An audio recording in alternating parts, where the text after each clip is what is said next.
Il va venir lui faire l'amour sans préliminaire. Bienvenue à tous dans ce premier épisode de The Extra Time, le podcast foot. Aujourd'hui, je suis avec Mathieu. Comment tu vas, Mathieu ? Ça va extrêmement bien, Thomas. Je suis extrêmement heureux de commencer ce podcast et de partager mon amour du foot avec tout le monde. Et également Paul-Antoine, hein. Comment vas-tu, Paul-Antoine ? Bah écoutez, moi ça va super, très content d'être ici pour parler Super League aujourd'hui. Et oui. Moi je suis très prêt. Le débat va être endiablé, je le sens. Alors j'ai une petite musique à vous faire écouter. Je sais pas si vous connaissez. Est-ce que vous êtes prêts pour cette petite musique ? Moi je suis sûr que ça va vous rappeler des souvenirs. Vas-y. Et les gars, on a failli ne plus jamais entendre cette musique. Non, c'est pas un petit peu le sentiment que vous avez eu pendant quelques jours au moins ? C'est très triste. Ouais. C'est vrai que moi je pense que on a failli ne plus l'entendre, mais en même temps, je pense que au-delà de ça, quand on voit ce qui s'est passé, quand on voit un peu la situation d'une manière plus globale, je pense que c'était aussi un très gros coup de pression de la part de certains clubs, même si la banque qui voulait sponsoriser la Super League était là, avait mis déjà potentiellement de l'argent, quelques milliards d'euros, de dollars, je veux dire, sur la table.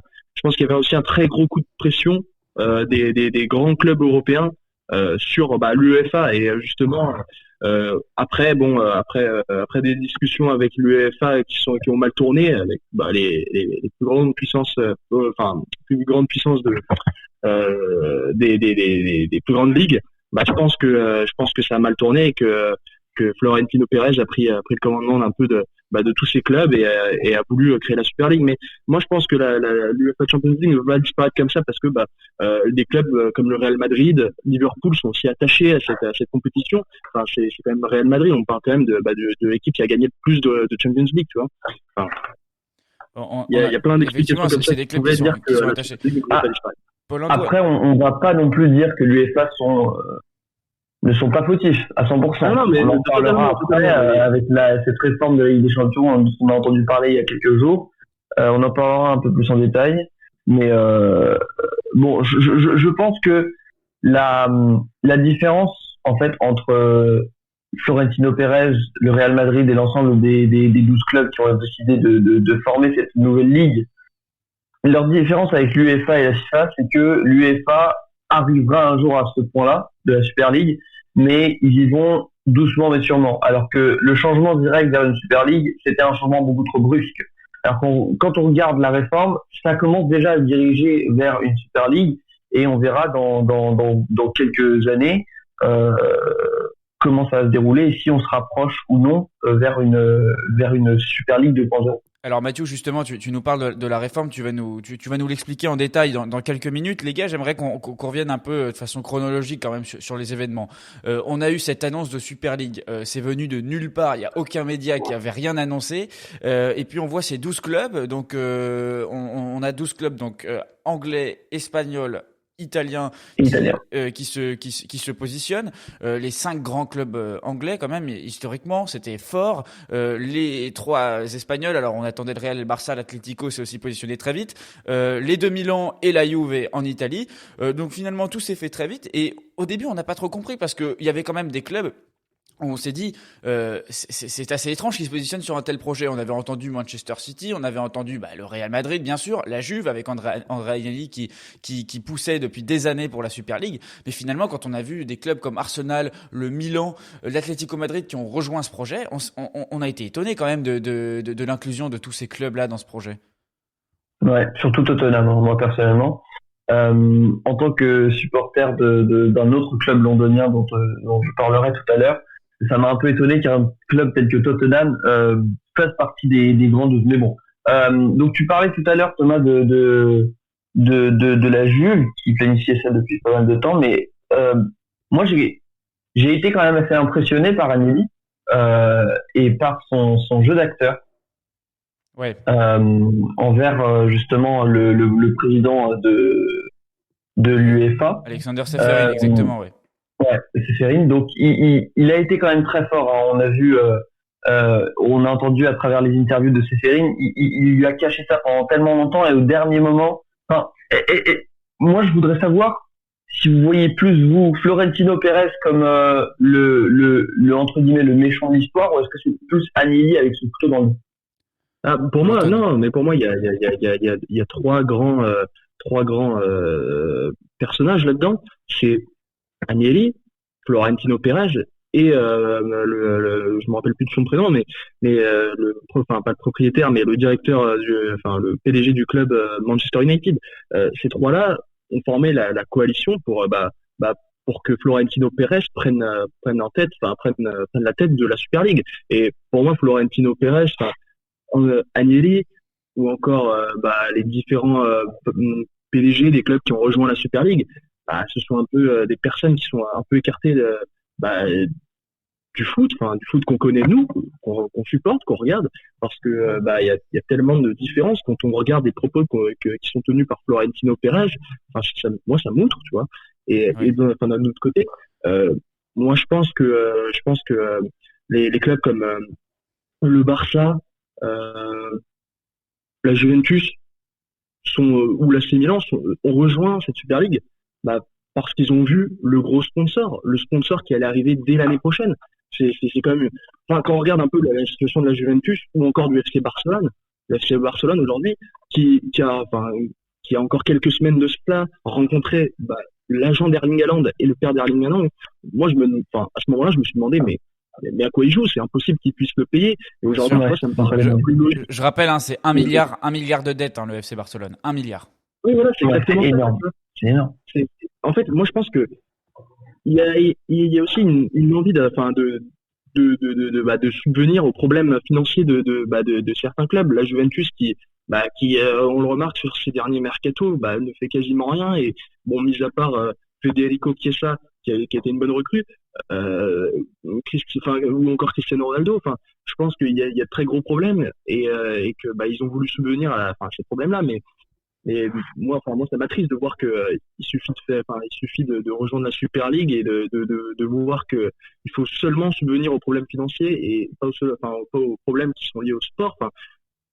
L'UEFA a eu un problème pour moi sur ces dernières années. On remarque aussi un désintéressement de certains matchs pendant la Champions League, surtout au niveau des phases de poule.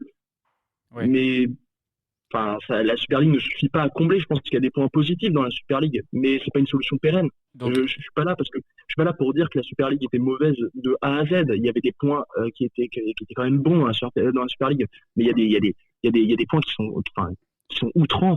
Il y a plus de compétitivité. C'est pas une solution pérenne. Donc Paul Antoine, la Super League, on le rappelle à nos auditeurs, c'était donc en projet d'avoir 15 clubs permanents. Alors on en avait 12 qui avaient signé, on les a rappelés tout à l'heure, en tout cas on dressera la liste. Il y en avait 3 potentiellement qui pouvaient encore rejoindre, notamment le PSG et le Bayern, qui étaient évidemment les deux autres clubs, les deux autres gros clubs qui n'ont pas rejoint la Super League. Et le Borussia Dortmund également. Le Borussia Dortmund, 15 clubs permanents pour 5 invités, et donc les 15 permanents ne souffraient pas de relégation, même en cas de mauvais résultats. Et c'est ça, évidemment, qui a révolté les supporters, parce que le sport, et ça, on peut l'affirmer, et le foot est aussi un vecteur de ça, c'est le mérite. On se fie aux résultats sportifs pour qualifier les équipes qui ont fait une bonne saison. Et en ça, justement, la Super League privait le foot de mérite et ne réservait qu'à une élite, finalement, le gratin européen. Et il y avait une question financière derrière, parce que évidemment, l'UEFA n'apparaissait plus comme un intermédiaire qui récupérait l'argent et le redistribuait, mais l'argent était directement distribué entre les clubs. Donc c'est pour ça que c'était intéressant pour ces gros clubs-là.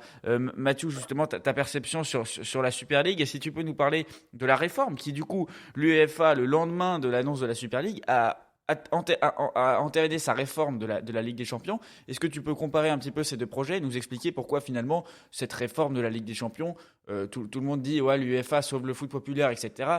Il ne faudrait pas tomber dans ce piège-là, parce que ce n'est pas entièrement vrai. Alors, avant de parler donc de la réforme, je voudrais parler de 2 points et je voudrais vous poser des questions là-dessus. Tout d'abord, l'affaire Lionel Messi, qu'il y a eu l'année dernière, où il voulait quitter le club et il n'est pas parti pour des raisons familiales, mais également car le club ne pouvait, entre guillemets, pas le vendre. Est-ce que cette réforme de la Super League, à votre avis, est-ce que ça l'aurait poussé à rester ? Oh, je sais pas. Non, non, non, non, non. Enfin, je pense que c'est pas une question de compétition. Moi, Lionel Messi, tu vois, c'est un joueur que j'admire et c'est un joueur, enfin, sur lequel j'ai pu voir de nombreux développements, enfin, surtout cette saison-là, parce qu'on remarque qu'il a joué avec bah, une équipe totalement différente par rapport à l'année dernière.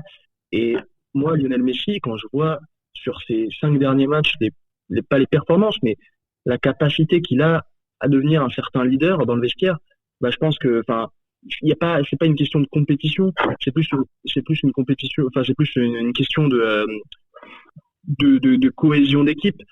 Il s'entend très bien avec le vestiaire, mais au-delà de ça, je pense que quand on voit la joie que lui apportait la victoire en Copa del Rey, pour moi, ça voulait tout dire, tu vois. Et même le changement de président, une nouvelle ère, il y a quelque chose derrière ça, tu vois.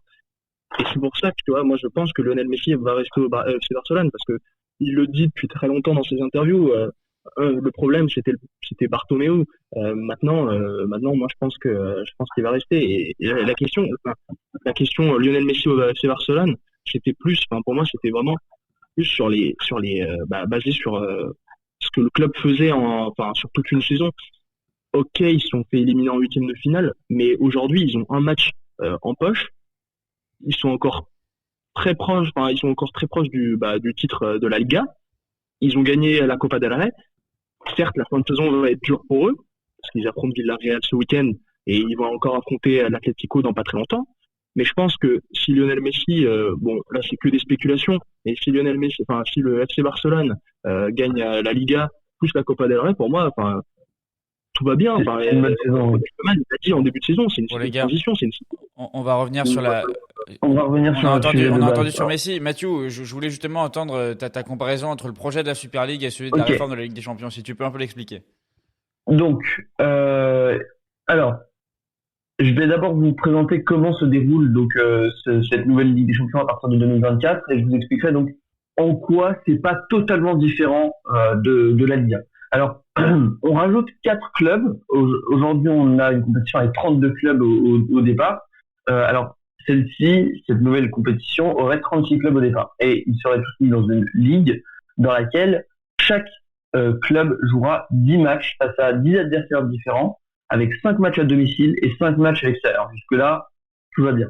Maintenant, pour savoir qui affrontera qui parmi les 35 autres équipes, ça va se jouer au niveau des coefficients de l'UEFA et de leurs résultats l'année dernière. Ils seront chacun mis dans des catégories en fonction de leur niveau, entre guillemets. Et c'est là qu'on aura des matchs plus ou moins équitables avec chacun qui joueront un certain nombre de matchs difficiles, un certain nombre de matchs entre guillemets un tout petit peu plus faciles pour certains clubs. Donc ils vont essayer de faire ça de la manière la plus équitable possible. Et ensuite par rapport à la qualification aux huitièmes de finale, ce qui est intéressant c'est que les huitièmes de finale sont complètement différentes par rapport à d'habitude, car les 8 premières équipes sont automatiquement qualifiées donc pour la prochaine phase de la compétition. D'accord. Et entre les 9e et les 24e de ces 36, ils vont effectuer des matchs aller-retour entre les 9e et 16e et les 17e et 24e. Donc ce sera 2 catégories différentes où il y aura un tirage au sort. Alors les vainqueurs de ces matchs, de ces barrages entre guillemets, passeront à la prochaine phase de la compétition avec les 8 premiers qui auront été qualifiés automatiquement lors de la première phase donc de cette ligue entre guillemets de 36, et les autres retomberont en Ligue Europa. D'accord. Et donc obligatoirement à partir du 25e jusqu'au 36e, ils seront automatiquement éliminés de toute compétition européenne. Alors moi ce qui me surprend, Qu'est-ce que tu penses de cette réforme justement? ben c'est une bonne manière de rajouter des matchs sans pourtant changer entre guillemets trop la Ligue des Champions. Enfin, si ça change beaucoup quand même de ce qu'on a aujourd'hui avec les phases de poule de 4, mais ils n'ont pas complètement radicalement changé le système non plus. Ils gardent quand même au niveau des phases d'élimination directe. Mais enfin, je pense qu'il y a quand même une différence flagrante.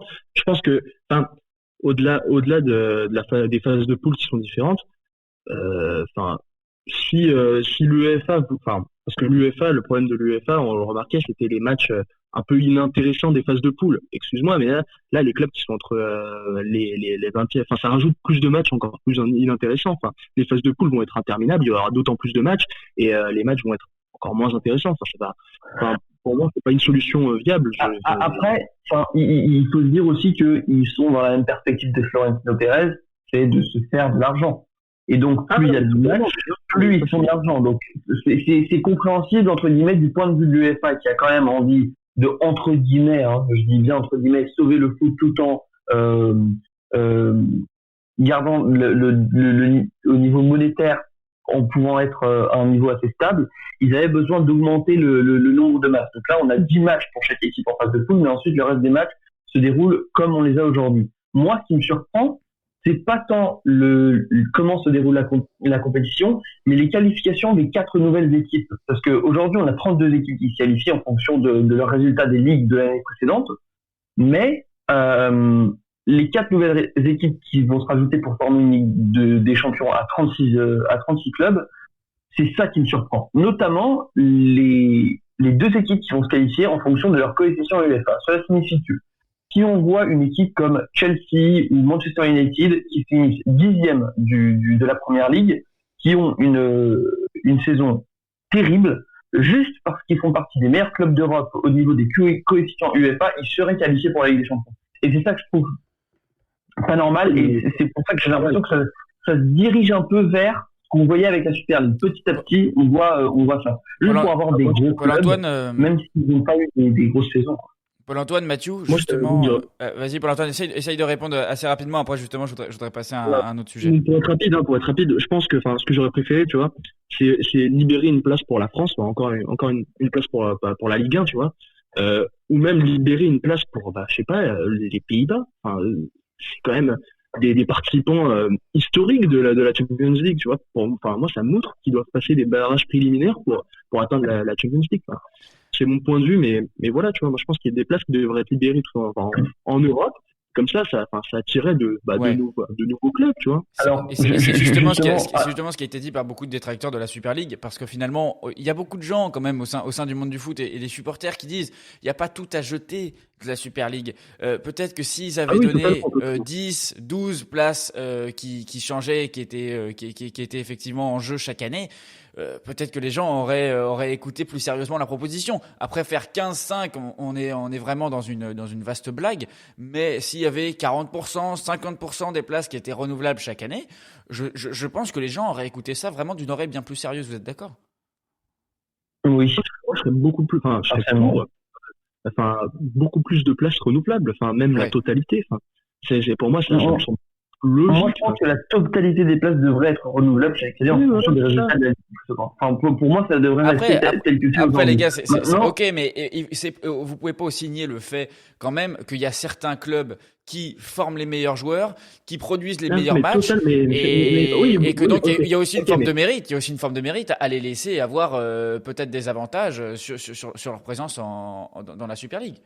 Je dis pas qu'il faut faire du 15-5, mais je dis, s'il y a 7 ou 8 clubs qui chaque année, avec leur coefficient UEFA et leurs revenus et leurs résultats sportifs, on décide et on considère qu'ils sont fondateurs de la Super League et qu'ils ont leur place chaque année, je sais pas si c'est un scandale. Oui, bien sûr. Bon, après, moi, je suis peut-être dans l'abus en disant qu'il faut que la totalité des places soit discutable chaque année. Mais je pense que d'un côté, faut aussi voir le point de vue sportif, le sport. Bon, même si on remarque la méritocratie, le point de vue méritocratique, en disant que les plus grands clubs, le Real, Liverpool forment les meilleurs joueurs. Ok, oui, d'un point de vue, c'est vrai, tu vois. Et d'un autre côté, moi, ce que j'admire dans le sport, c'est que tout peut arriver, tu vois. Et par exemple, on a des saisons où, regarde, par exemple, cette saison-là, en Première Ligue, on ne sait pas si Liverpool va se qualifier en Champions League cette année. Et tu vois, moi, c'est ce que je trouve beau, tu vois. C'est Liverpool en difficulté, mais Liverpool qui va tout donner à la fin de la saison pour se qualifier. Et s'ils ne se qualifient pas, ils vont avoir une saison molle. Ok, une saison en Europa League, une saison bah oui, ils vont peut-être gagner l'Europa League, enfin une saison un peu compliquée pour eux. Mais c'est ça qui va être incroyable. C'est de se dire que bah t'auras une nouvelle place, t'auras peut-être West Ham en Champions League, Oui. et pas Liverpool, tu vois. Bon. Et c'est ça que je trouve beau, tu vois. Moi c'est ce que je veux voir en Champions League. Bon, les gars, Je veux voir des Leicester, je veux voir du West Ham, je veux voir du Lens par exemple en Champions League, c'est possible, tu vois. Oui, Et bon, il y a encore un peu de chemin, mais bon, en tout cas, les gars, ça fait déjà 20 minutes qu'on débat et j'aimerais qu'on passe à alors, ça va pas être une chronique aujourd'hui. Simplement, on va parler d'un club en particulier et on va lever le voile justement sur ce mystère parce qu'on l'avait dit dans la bande-annonce que vous êtes tous les deux supporters d'un club londonien. Alors, avant de dévoiler le nom du club, mais peut-être que vous avez déjà une idée, je vais lancer une petite musique et je suis sûr que certains auditeurs qui sont fans de foot vont la reconnaître et vont déjà deviner de quel club il s'agit. Ça vous rappelle des souvenirs, ça, les gars, non? Ouais, oui, évidemment. le moment où on pouvait sortir, regarder les matchs dans les bars, etc. Bon, allez, qui est-ce qui dévoile le club, là? Vas-y, Allez, Florent. Hein? C'est toi ou moi? Bah, on est tout simplement supporters de Chelsea. Je pense qu'il y avait pas mal de gens qui avaient deviné, hein, quand j'avais parlé de Tottenham au début. Alors, moi, personnellement, j'ai une histoire un peu particulière avec Chelsea. Je suis né à Londres et j'ai vécu à Londres pendant 6 ans. Et mon père, en fait, est portugais et lui est un énorme fan de José Mourinho. Et au moment où Mourinho était à Chelsea, je l'entendais toujours dire Chelsea, Chelsea, Chelsea, parce qu'il voulait absolument que Mourinho gagne tous les matchs. Et donc moi, petit à petit, j'ai commencé à apprécier le club, j'ai commencé à suivre les matchs. Et quand Mourinho a fini par aller à Manchester United, mon père a commencé à crier Manchester United. Et puis moi, j'ai été absolument dégoûté, donc je suis resté supporter de Chelsea depuis ce jour-là. Très belle Voilà. histoire, très belle histoire. Donc ça, c'est pour Matthew et pour Antoine, qui est également supporter de Chelsea. Raconte-nous un peu ton histoire avec les Blues. Moi, mon histoire avec Chelsea, elle est beaucoup plus simple et beaucoup moins glorieuse. Moi, je pense que c'est tout simplement le premier match de foot que j'ai pu regarder. Et depuis que je suis enfant, bon bah j'ai certes pas regardé tous les matchs de Chelsea depuis que j'étais enfant, mais après ça a continué à se développer. Et plus j'ai grandi, plus j'ai apprécié le foot et plus j'ai apprécié Chelsea. Surtout qu'on a grandi dans une décennie, enfin dans 2 décennies plutôt, où Chelsea a gagné quasiment beau. Enfin, on a vécu les heures de gloire de Chelsea. J'ai peut-être pas regardé la finale de 2012 parce que j'avais 9 ans. Mais la vérité, c'est que moi, j'ai grandi avec Chelsea et que ça ne s'arrêtera jamais et je vais toujours grandir avec Chelsea. Voilà. Bon, bah en tout cas, c'est une belle histoire. Et moi, qui ne suis pas, moi, je ne suis pas supporter de Chelsea, mais c'est vrai que du coup, à force d'être avec vous et au lycée, on parlait beaucoup de foot, bien sûr, ensemble, et on allait voir les matchs. Alors forcément, voilà, je me suis pris au jeu. Je dirais que je suis pas supporter de Chelsea, mais c'était vraiment un grand plaisir de vous accompagner à chaque fois, voir les matchs de Chelsea, et c'est une équipe que j'affectionne assez, grâce à vous. Écoute, moi, je suis supporter d'un club aussi, effectivement, mais peut-être qu'on va se le réserver pour le prochain épisode où je ferai peut-être une chronique un peu plus longue, parce que ce qu'on a oublié de préciser en début de podcast, c'est que cet épisode, il est un peu particulier parce qu'on l'enregistre finalement un petit peu avant. Aujourd'hui on est samedi, il va sortir un petit peu plus tard, et c'est une seule fois pour ce podcast, parce que d'habitude il sortira immédiatement après son enregistrement. C'est pour ça qu'on peut pas vous parler vraiment des matchs du week-end ou d'analyser les matchs qui se sont passés, par exemple le match de Ligue 1 d'hier soir, parce que ce serait un peu dommage en termes de temporalité. Donc on a préféré se concentrer sur un débat plutôt à froid. Et pour les prochains épisodes, vous pouvez retrouver bien sûr nos analyses des matchs à venir, des matchs qui se sont passés, puisque le podcast sera quasiment publié dans la minute après la fin de l'enregistrement. Voilà pour la petite précision. Et je vous promets que je révélerai justement mon club. Alors un petit indice, son maillot est rayé. Voilà, il y a beaucoup d'équipes qui jouent avec un maillot rayé, mais ne le confondez surtout pas avec le maillot de l'Inter Milan. Alors on va peut-être conclure sur ce débat de la Super League, parce que c'est passionnant. On pourra en parler évidemment pendant des heures, parce que ça ça a créé beaucoup de réactions dans le monde du football. Est-ce que pour vous, vous voulez retenir quelque chose justement en tant que supporter de Chelsea de l'action de votre club qui a fait partie des 12 clubs du coup qui ont signé ce projet, hein, parce que c'est pas juste un projet qui s'est fait comme ça, il y a un projet qui a été signé avec de nombreuses pages, etc., très préparé. Ils se sont finalement retirés. D'ailleurs, c'est à Stamford Bridge, devant Stamford Bridge, qu'il y a eu les plus grosses manifestations de supporters. Est-ce que vous pouvez un petit peu parler Alors, justement, qu'est-ce qu'a fait votre club? Pourquoi le président a décidé de rejoindre la Super League? Et finalement, l'action des supporters pour se retirer du projet. alors moi, quand j'ai entendu parler de la Super League en premier lieu, je me suis dit, bon, Chelsea, certes, ils sont en demi-finale de Ligue des Champions, mais durant ces 2-3 dernières années, ils n'ont pas été très grands en Europe, donc ils vont forcément prendre des équipes qui sont allées très loin en Europe ces dernières années. Quand je les ai vus, j'ai été assez surpris. Pas autant que pour Arsenal et pour Tottenham, je dois vous avouer, mais j'ai été quand même surpris de les voir. Et au cours des années, on a remarqué que Roman Abramovich, certes, c'était un propriétaire riche. Je tiens à préciser, Mathieu, que Oui. celui qui prend les décisions à Chelsea, c'est pas Roman Abramovich exactement, c'est plutôt le président du club. Et le Oui, président de Chelsea, oui. c'est Bruce Buck. Oui, je sais, mais je tiens juste à parler un petit peu de Roman Abramovich d'abord parce que on a vu au cours du temps qu'il tenait énormément au club. On l'a vu notamment lors du discours de départ de John Terry qui était extrêmement émouvant. C'est pas quelqu'un qui a acheté Chelsea pour le business seulement. Il s'est attaché au club au cours du temps. Et d'ailleurs, au moment où on tourne cette vidéo ce podcast, pardon, hier soir, on a eu une lettre qui a été publiée par Chelsea et par Roman Abramovich pour nous présenter nos excuses à nous, les supporters. Moi, personnellement, par rapport au choix de rejoindre la Super League, je vais pas dire que je comprends, mais c'est assez compliqué quand on voit autant de grands clubs qui rejoignent une ligue, d'être laissés à l'écart, surtout qu'on était les derniers à rejoindre. Il y a pas beaucoup de gens qui en parlent, mais on était les premiers à rejoindre et les derniers à sortir. Tout le monde dit que Chelsea était le dernier club anglais à sortir, mais on était censé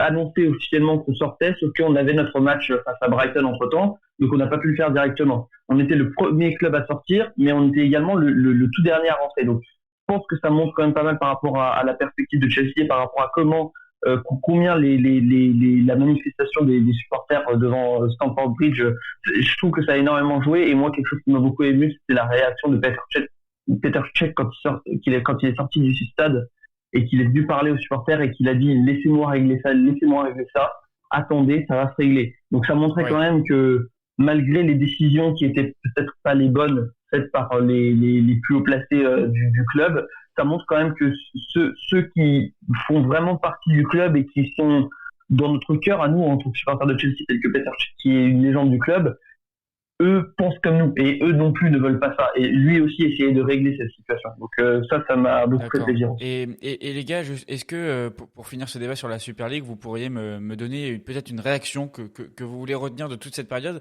Je vous donne un exemple.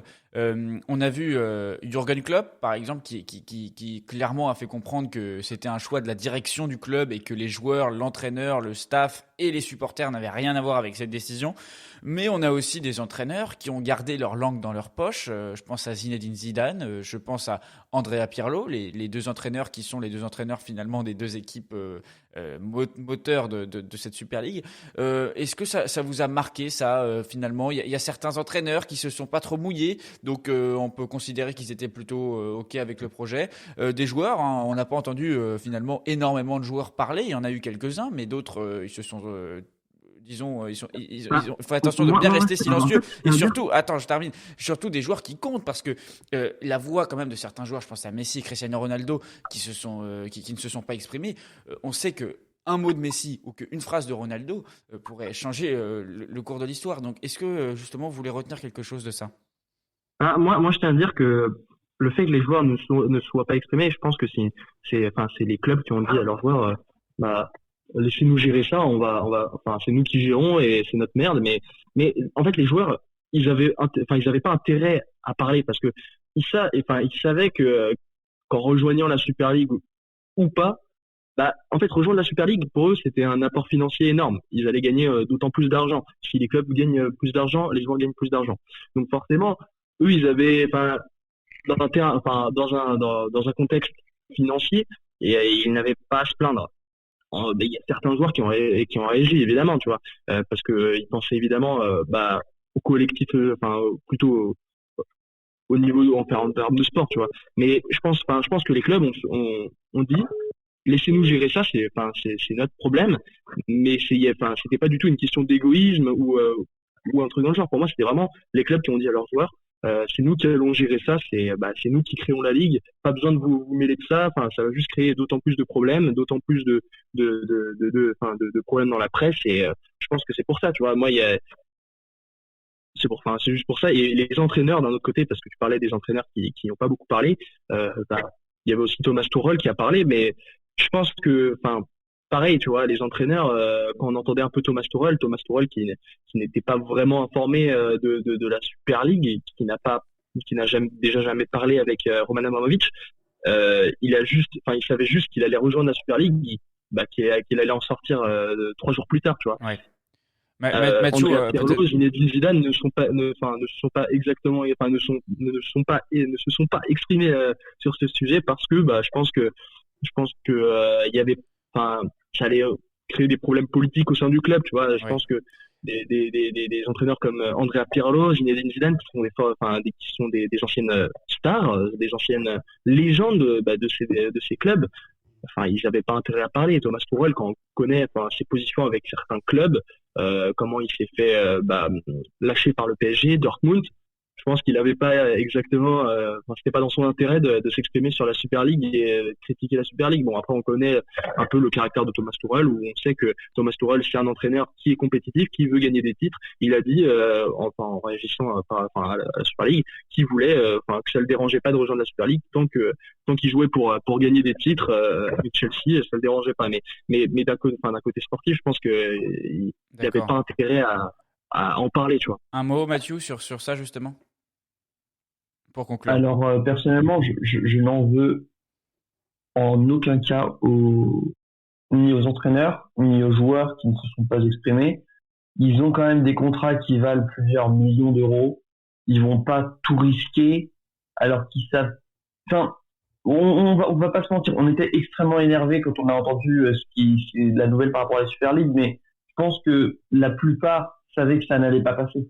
On savait que ça n'allait pas arriver, que quelque chose allait faire que le projet n'allait pas continuer, ce qui s'est déroulé. Non seulement avec les supporters, mais en plus avec les restrictions, les menaces de l'UEFA et de la FIFA.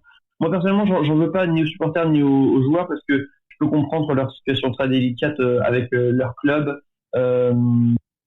et les différends qu'ils puissent avoir en parlant donc à l'encontre des décisions du club. Donc moi, je comprends le fait qu'ils gardent le silence. J'aimerais réagir à ce que tu dis quand tu parles des sanctions des sanctions probables de l'UEFA et de la FIFA. Je pense qu'elles sont impossibles, tu vois. Juridiquement, c'est pas possible d'interdire une compétition, un organisme en fait, l'UEFA et la FIFA ne peuvent pas avoir le monopole d'un sport, tu vois. Et ça, c'est pas possible, ça a été prouvé juridiquement et c'est pas possible. Des sanctions que l'UEFA et la FIFA voulaient appliquer, elles sont pas possibles, tu vois. Et d'autant plus quand la FIFA et l'UEFA disent que ces derniers, que les joueurs et les entraîneurs qui participeront à la Super League n'auront pas le droit de participer aux ligues nationales. Et à ce moment-là, tu vois, ça n'a aucun sens parce que si par exemple le Barça joue en Super League, mais qu'entre-temps ils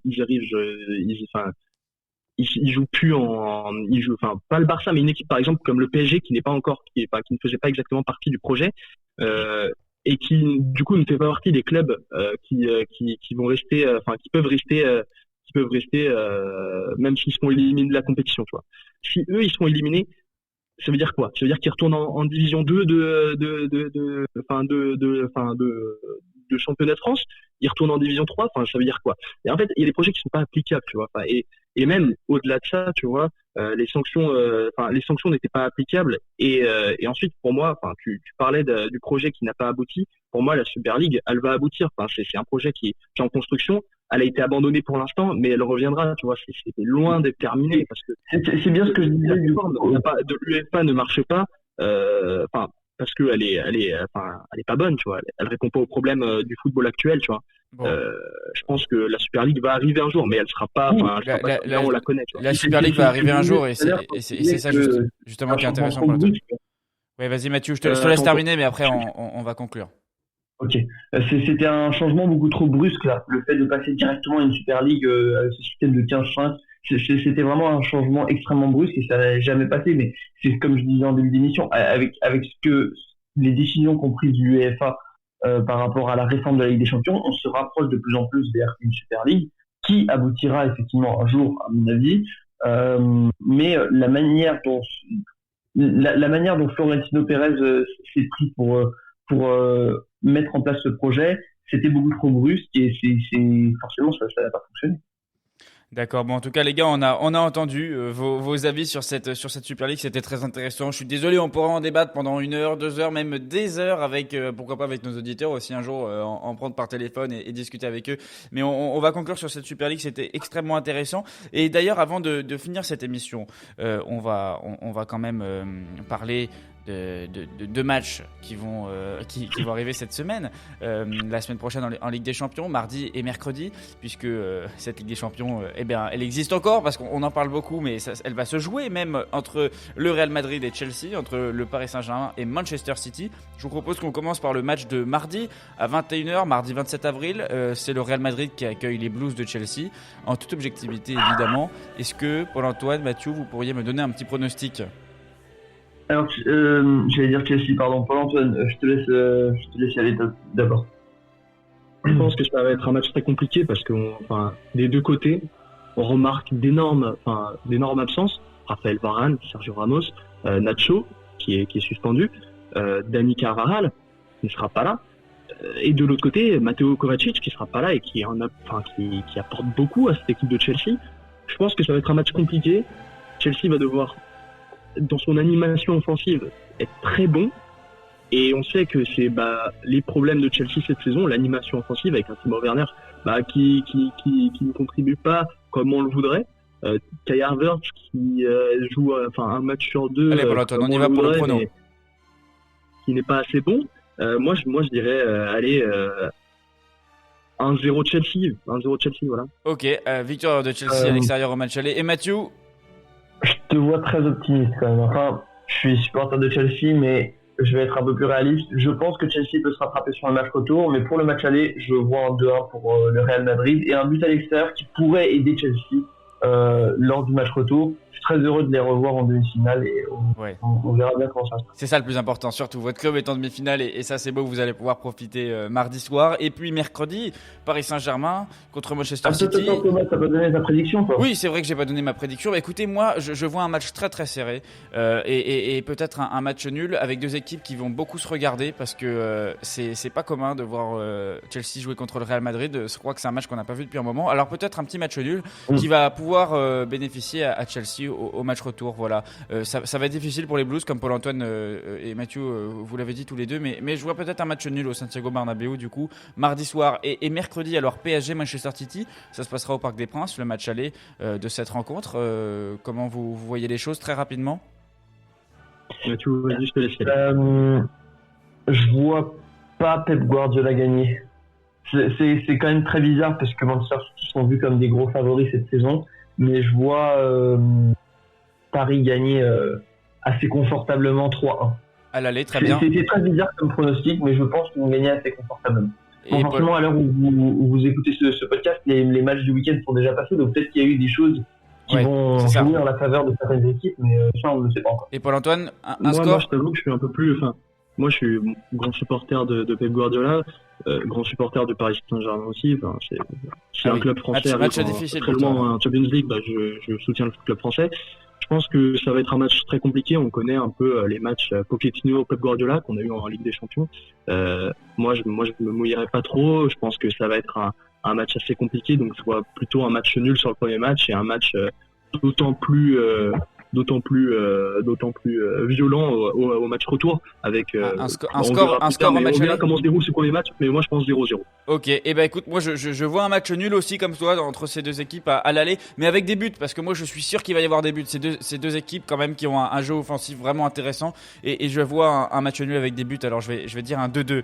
Voilà pour les pronostics. Écoutez les gars, c'était un plaisir de faire ce premier podcast avec vous en tout cas, et j'espère que vous auditeurs cela vous a plu. C'était un podcast qui ne ressemblera pas forcément aux autres parce que c'était juste un débat sur la Super League. Après vous aurez toutes les chroniques, les débats, le fait de la semaine, les chroniques Liga et Première Ligue de Mathieu et de Paul-Antoine, et vous aurez évidemment le quiz de fin d'émission. Donc on va conclure, je vous dis au revoir les gars, un dernier mot.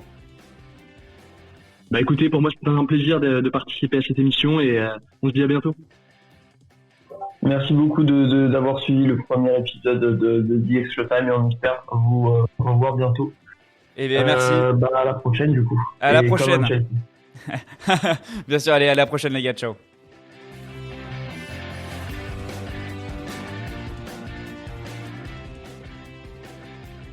Vous pouvez retrouver The Extra Time sur toutes vos plateformes de podcast favorites, Spotify, Deezer, Apple Music, c'est à vous de choisir. Et vous pouvez aussi nous suivre sur les réseaux sociaux Twitter, Instagram, The Extra Time.